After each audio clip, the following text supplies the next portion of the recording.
The sun rose over the vast wild prairie, painting the sky in shades of orange and pink. The endless horizon stretched out like a canvas, dotted with tall grasses that swayed gently in the wind. This land was not just beautiful. It was a place shrouded in mystery. Locals often whispered about an extraordinary phenomenon known as prairie lightning. According to legend, this rare lightning could be captured in a bottle, holding the power of storms and secrets within. Farmers and travelers alike spoke of the electrifying energy that danced through the air during thunderstorms. Some believed that those brave enough to harness this power could gain wisdom or even see into the future. Many tales were shared around campfires, where stories of brave souls who tried to trap the lightning sparked both excitement and fear. As shadows grew long and night fell upon the prairie, the stars twinkled like scattered diamonds overhead. The vastness of the night sky made it easy for imagination to run wild. It was said that if one listened closely, they could hear whispers carried by the wind, echoes of old spirits who once roamed these lands. In this enchanting setting, our story begins, where a curious doctor was about to uncover the truth behind prairie lightning, forever changing the fate of those who dared to dream beyond the ordinary. In the heart of this vibrant prairie lived Dr. Samuel Bennett, a physician known not only for his medical skills, but also for his unyielding belief in the supernatural. With his tousled hair and keen, curious eyes behind wire-rimmed glasses, Dr. Bennett was often seen wandering the fields, sketchbook in one hand and a small vial in the other. He believed that the prairie held secrets waiting to be uncovered. Dr. Bennett had heard countless tales from townsfolk about prairie lightning, each story more fascinating than the last. He was particularly captivated by the idea that those who could capture this rare energy could gain insight into the world beyond what they could see. While many dismissed these notions as mere folklore, he knew there was more to discover. After long days of treating patients, he would sit by the fire with fellow locals, listening intently as they spoke of brave souls who had tried to bottle the lightning but had faced unimaginable consequences. Night after night, the allure of mystery drew him deeper into these stories, fanning the flames of his curiosity. Determined to unveil the truth about prairie lightning, Dr. Bennett prepared himself for an adventure that would test not only his scientific knowledge, but also his belief in what lay beyond human understanding. He felt that this journey might lead him to a new reality, a place where science and myth entwined in remarkable ways. One fateful evening, just after a fierce thunderstorm swept across the prairie, Dr. Bennett stepped outside to marvel at the remnants of nature's display. The air was charged with electricity, and the last echoes of thunder rumbled in the distance. As he wandered deeper into the fields, he noticed a peculiar glow shimmering in the grass, a vibrant blue light that flickered and danced like a firefly. Intrigued, Dr. Bennett hurried closer. He recalled tales from the townsfolk about capturing prairie lightning and felt a rush of excitement surge through him. With his heart racing, he reached into his satchel for the small vial he always carried, a tool meant for collecting samples from plants and minerals. As he approached the glowing light, he realized this was his moment to combine his scientific knowledge with local legend. With careful precision, Dr. Bennett aimed the vial at the flickering glow. To his astonishment, as the vial made contact with the light, the glow surged into it, filling it with an otherworldly energy. The vial throbbed in his hand, pulsating like a tiny heart, as if it contained a piece of the storm itself. In that instant, Dr. Bennett knew he had captured something extraordinary. He felt a mix of awe and fear as he realized he needed to understand this powerful energy before sharing it with anyone. The adventure he sought had begun, mixing science and myth in ways he had only dreamed of before. Word of Dr. Bennett's remarkable discovery spread quickly through the prairie towns, reaching the ears of a powerful rail baron named Charles Sinclair. With his slicked-back hair and a sharp suit that spoke to his wealth, Sinclair was a man who thrived on ambition and success. He owned miles of railroads and controlled important trade routes, making him one of the most influential figures in the region.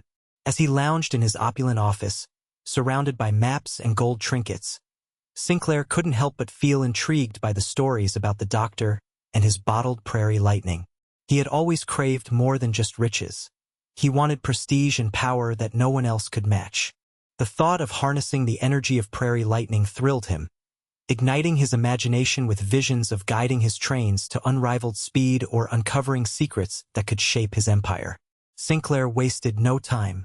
He summoned his closest advisors and concocted a plan to meet with Dr. Bennett.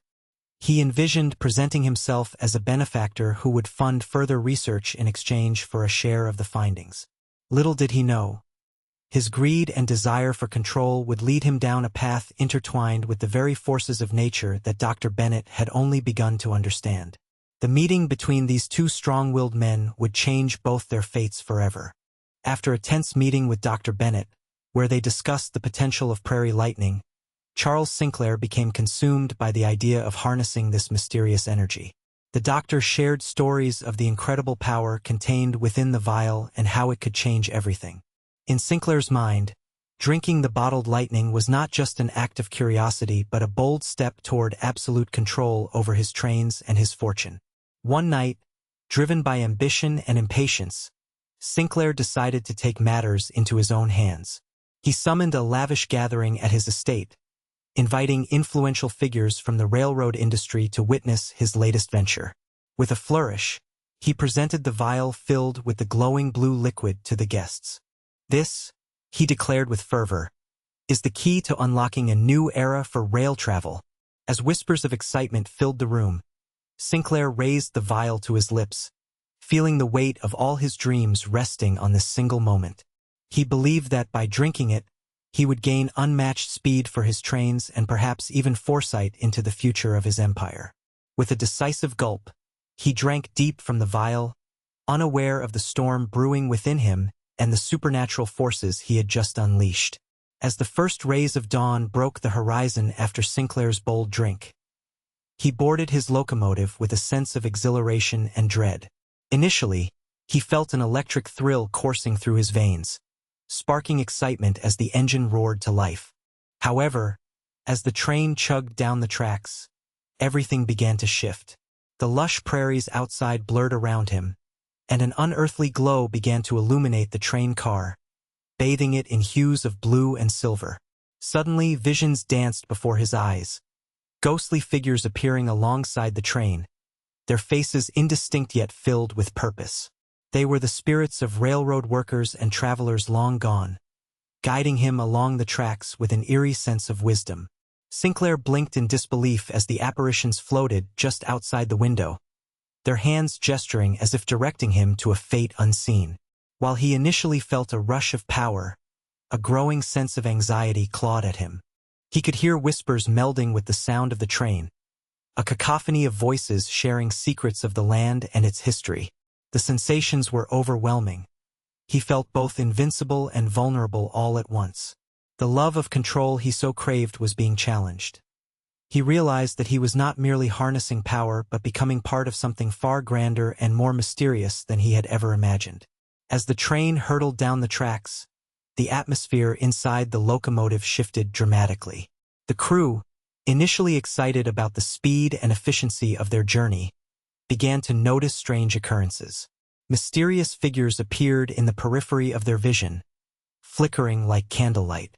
These ghostly apparitions floated just outside the windows, clad in worn work clothes from a bygone era, their faces a blend of determination and peaceful resignation. The passengers, too, were soon caught up in the surreal experience. Their expressions shifted from curiosity to awe, then to fear as they witnessed the ethereal figures guiding the train along its path. Some passengers gasped and pointed, while others clutched their loved ones, unsure whether to embrace the wonder or flee in terror. The air crackled not just with electricity but with the palpable tension of the unknown. Whispers filled the air, echoing stories of the past, the struggles and triumphs of those who had traveled these tracks long before them. The ghostly figures seemed to communicate a sense of purpose, as if they were ensuring that Sinclair's train ran safely through their territory. However, beneath the awe lay an undercurrent of fear. Was this guidance a blessing or a warning? The crew and passengers couldn't shake the feeling that they were now part of something larger, an ancient narrative intertwining their fates with those who once traversed these lands. As days turned into weeks, Charles Sinclair quickly recognized the impact of the prairie lightning on his business. The trains he operated became faster and more efficient than ever before, gliding smoothly along the tracks as if guided by an unseen force. Profits soared, and he reveled in newfound status among his peers, often boasting about his unparalleled success. However, this remarkable power came with unexpected consequences.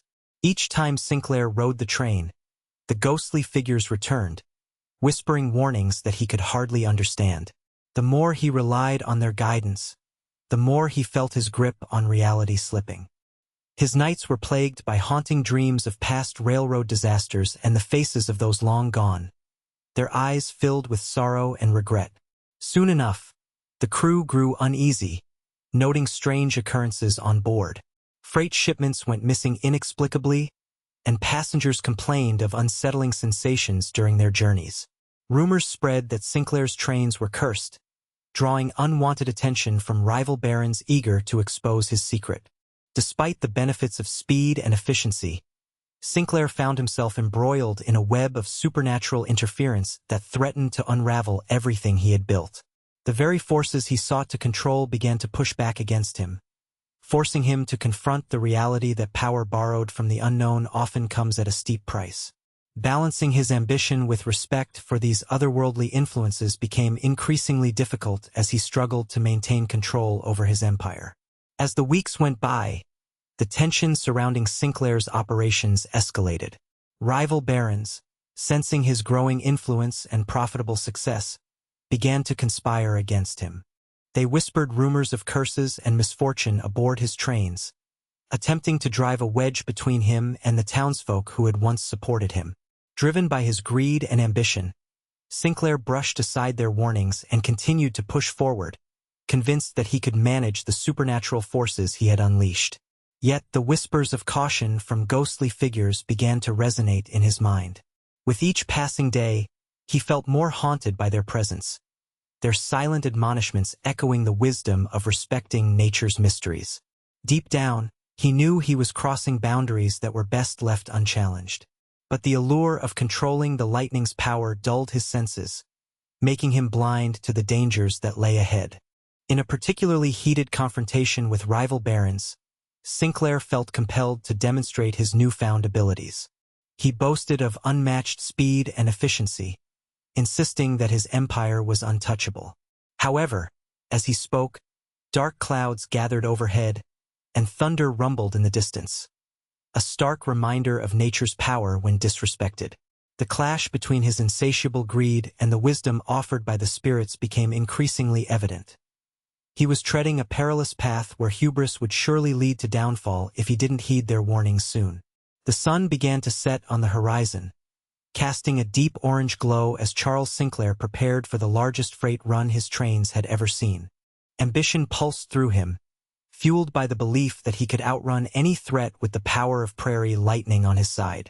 However, as he climbed aboard his engine, a chill ran down his spine. The ghostly figures appeared again, more vivid and insistent than ever before, swirling around him in a desperate dance. With each clack of the train's wheels on the tracks, Sinclair felt a growing rift within himself. The whispers intensified, threading through the air like a storm warning, urging him to remember humility and respect for the forces at play. He could sense dread thickening in his gut while excited cheers erupted from crew members eager for success. The tension between desire and caution became tangible. As the train surged forward into a darkened tunnel, Sinclair faced a choice. Continue down this reckless path toward glory or heed the spectral warnings that beckoned him towards safer shores. He could already see flickering visions of danger ahead, collisions and derailments haunting his thoughts like shadows. Moments from disaster flashed before him, signaling that greed's intoxication would lead to ruin. In a breathless instant, reality converged on his decision. Embrace power or listen to those who understood nature's unimaginable depth and wisdom. In the aftermath of that fateful night, the prairie began to heal, and so did its people. Dr. Samuel Bennett, having witnessed the chaos brought on by human ambition colliding with nature's mysteries, became a champion for respecting the land and its legends. He dedicated his practice to educating others about the importance of balance, encouraging them to appreciate the wonders of the natural world without seeking to control it. The stories of prairie lightning transformed from mere folklore into vital lessons about humility and coexistence. As for Charles Sinclair, the once mighty rail baron faced the consequences of his choices. After his near-catastrophic experience, he reevaluated his life and ambitions. The ghostly figures had not only guided him but had also imparted a profound understanding of the dangers of unchecked greed. Sinclair stepped back from his empire, choosing instead to honor the spirits that had haunted him. He became an advocate for sustainable practices in the railroad industry, emphasizing safety over speed and innovation over profit. Both men's journeys reflect the intricate dance between ambition and wisdom, showcasing how respect for nature's mysteries can lead to greater fulfillment than mere power. In their own ways, they learned that true strength lies not in domination but in harmony with the world around them, a lesson that resonated throughout the prairie for generations to come.